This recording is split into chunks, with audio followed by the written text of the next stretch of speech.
Hello. Hi. Literally. I'm on sprints right now. If you remember these chaotic sprints, those are the ones that I'm on. And I have started None of This Is True by Lisa Jewell. Now, here's the good thing. If you are like, what chaotic sprints is she talking about? These sprints are going to be saved on my YouTube channel, on Patreon. The link will be on Patreon. Just search reading sprints. They are the 9/22 sprints. They're going brazy. Okay, we're having a good little time. I spoke for an hour, just rambling away before we even got into sprints. So if you're interested in that. But hi, anyway, the point of this is me telling you I am starting the vlog for our book club pick, None of This Is True by Lisa Jewell, which I've been holding up even though I don't have the dust jacket on. So you probably were like, What is that? this is None of This Is True by Lisa Jewell. I am 100 pages in. It's amazing. Okay, I know this book is controversial. I know it's like hit or miss for people. For me, it's a hit so far. I'm feeling like 4 or 5 star. Okay, I love it. I love the obsession vibes. Basically, in this book, we are following a girl who runs into a popular podcaster on her birthday dinner, and she realizes that she's birthday twins with this popular podcaster. So she becomes obsessed with her and being on her podcast, and she actually becomes a part of the podcast. But then we know that like many weird, creepy, murdery things happened in the aftermath because there's also a Netflix special that is like covering it in present day, and we're going through the events that led up to something so dramatic happening that it was a Netflix special. Yeah. So it's crazy. There's so much drama, and here's the thing that I love about Lisa Jewell is the characters feel so real. Like all these people, I know who they are. They feel genuine. They feel flawed. They are not cookie cutter people. They are not archetypes. They are just people that I know. You know what I mean? It's like they just feel so real, so tangible. They're so human. It's incredible to me. It always stands out to me when I read Lisa Jewell's writing. The plot is engaging. I just burned through 100 pages on 2 sprints, literally. So good. Kind of interested in what the problematic content's gonna be. I mean, it deals with like a grooming relationship, trigger warning. Yeah, lots of pedophilia vibes. Pedophilia vibes, that's a crazy thing to say. But yeah, I can already sense like there were a couple comments made by other characters in the book that were like problematic. But here's the thing, I don't think it makes a book problematic that it has problematic characters in it. I think problematic characters need to exist in literature for a reason. So I'm like not upset by that. I'm waiting to see like what people were upset about. That's my feeling, my thought. We're probably gonna finish up sprints here in a second. And I gotta pack because I'm leaving tomorrow to go see my brother's football game and be with my family. Y'all, I'm just not mentally doing well. So I'm literally spending the weekend away with my family, just trying to get to like grounded and not anxious and panicking and stressing about the wedding, about endometriosis, about my depression and constant dissociation, about like the lawyers and the, oh my god guys, it's just a lot right now. So yeah, I need to pack so I can go out of town tomorrow. Hopefully I'll just have a nice relaxing weekend reading this book, and when I have more thoughts on it I will let you know. Hello vlog, I am at part 2 of None of This Is True by Lisa Jewell. I could not stop reading last night. It was so good. The like creepy little unsettling dynamics are my favorite thing about a Lisa Jewell book, and they are strong in this book. Okay, I mean everyone is just slightly off. It's like this could exist in real life, but it's really just a hyperbole. I love Lisa Jewell's mind. I love the way that she comes up with characters and develops them so well. I feel like we're getting to know these characters so well. They feel like they could conceivably in some wacky world be real people. Like this is some shit that you hear about on a Netflix documentary, literally. And it reads like that. It's crazy. I'm loving it. Like this is shaping up to be a 4 or 5 star. Again, waiting for the problematic elements. not seeing them, but maybe we will discover them today. I'm about to drive to San Antonio for the weekend to spend some time with family. I've been literally going through it and I just need to see my family. Me and my mom are just like staying in a little hotel. We're gonna walk around, go to some indie bookstores, eat some food, and it's just gonna be a good time. So of course I'm gonna bring my book along with me and y'all along with me. Let's go.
Hello vlog, hello from San Antonio. We are having so much fun. It was a full day of football, food, family. Oh my god, that sounds like a freaking sign at Home Goods. But that's what it was. It was so fun. I did get some reading done though. I actually got to part 3 of None of This Is True last night when we got back to the hotel, and I'm not gonna lie, a little bit at the football game. Sorry to my brother, but he got taken out of the game because they were beating them so badly, and they didn't need him. So I sat there and read my book to part 3, and I'm trying to come up with like theories, and I don't even know. Like, I love a thriller like this that just catches me up so much in the story that I can't even make theories because I'm like, I don't even know. I feel like that would be disrespectful. Like, I just love everything that's going on and I don't want to speculate. Just that like creeping, uncomfortable feeling that Alex has, I have it too. Like, I think Josie's a total freakazoid. There's something going on with her. I don't know. It's weird. It's so weird and uncomfortable, but I love it. This is what Lisa Jewell does best. I'm very interested to know what happened to the family. Like, I don't know. Part 3 is gonna be crazy. But I'm gonna go to a brunch with my family before I dive into this. So I will see you after.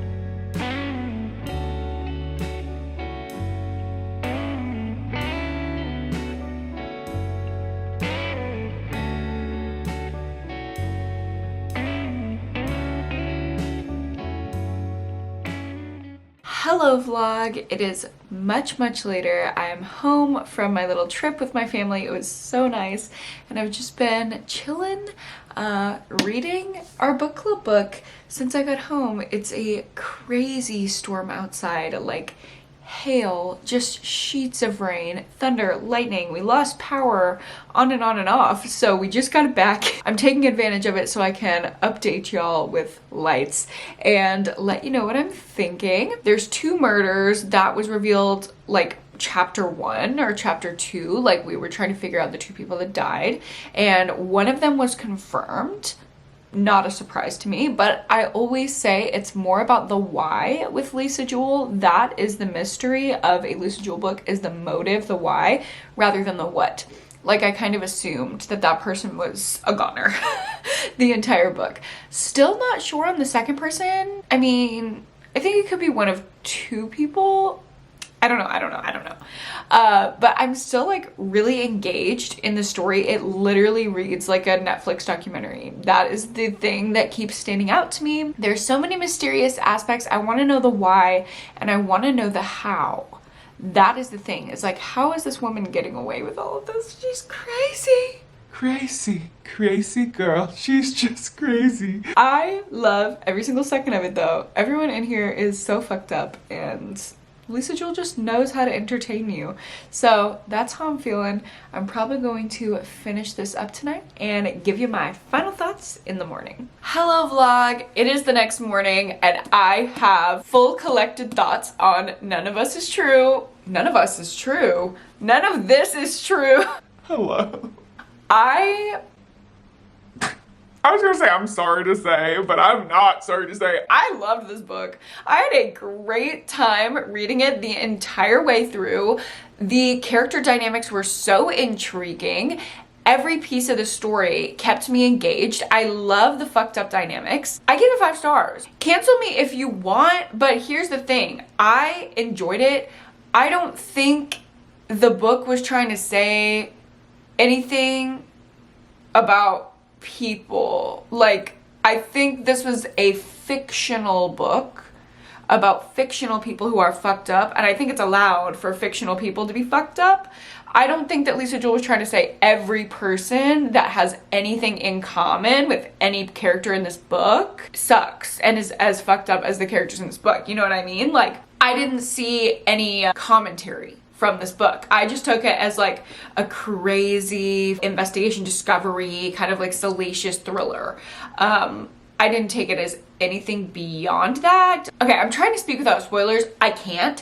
I'm just gonna go into some spoilery things, light spoilers. If you don't want to hear this or you haven't read the book, skip to when there's no spoilers on the screen. So the way that she framed that relationship as like this little child, a 16-year-old girl being this temptress that's just so manipulative, like, could that dynamic possibly exist? Yes. Does it mean that it's always that case? No. Is she trying to say that that's always the case? No. Is she trying to say that that's ever the case? No. It's a fictional story.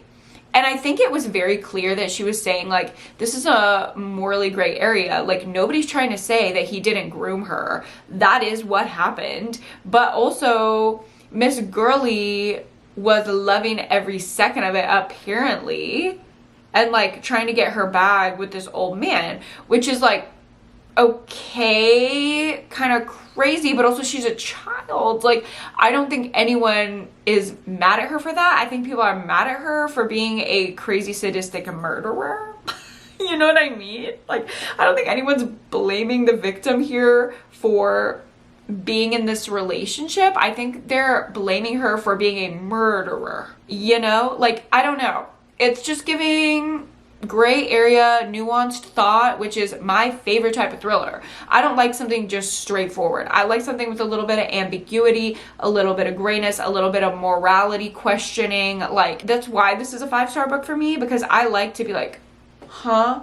And the end, I know a lot of y'all didn't like the end, but for me, the end just added another morally gray layer of like questioning of like, wait, who is in the wrong here? I don't know. Like, that's what Lisa Jewell does. That's why her characters feel so real and so human to me, even though they're such hyperboles, is because you're constantly flipping back and forth. Like, they're constantly being condemned and then morally redeemed and then condemned and then morally redeemed. And it's like, that is how people are. People are imperfect. At least all the people I know.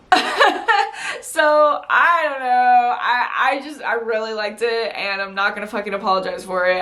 This is a 5-star book for me. As far as ASD representation, I don't really feel like this was trying to be the mother of all ASD representation. I do see clients, and I have clients in the past that present very similarly to Erin in this book, so I don't have an issue necessarily with the representation. I would like to hear more own voices reviews before I, you know, make an opinion as this is good or this is bad, because at the end of the day, it's not really about me. I do have a friend whose brother is like eerily similar to Erin, and as I was reading this book, it was like reminding me of him, and like, I don't know, it's just like, obviously this isn't an own voices review, but knowing somebody who's actually very remarkably similar to Erin, I felt a lot of sympathy, empathy, understanding, etc. for her. I think she was really like the hero of the story. Yeah, I don't see any of the issues really that people are talking about. I don't know, maybe I'm lacking sensitivity here and y'all can point out something and help me learn, but for me, I had a good time. It was 5 stars, so period. I think this discussion's gonna be a good one because I don't think everyone's gonna agree with me, but yeah, that's where I'm at. All right, I will see you in the live show at the end of the month, or probably honestly at the beginning of October, because I have crazy therapy trainings in the last weekend of this month. So I'll see you in early October to discuss. Thanks for watching Pretty Girl Book Club. I will see you in the next one. Bye.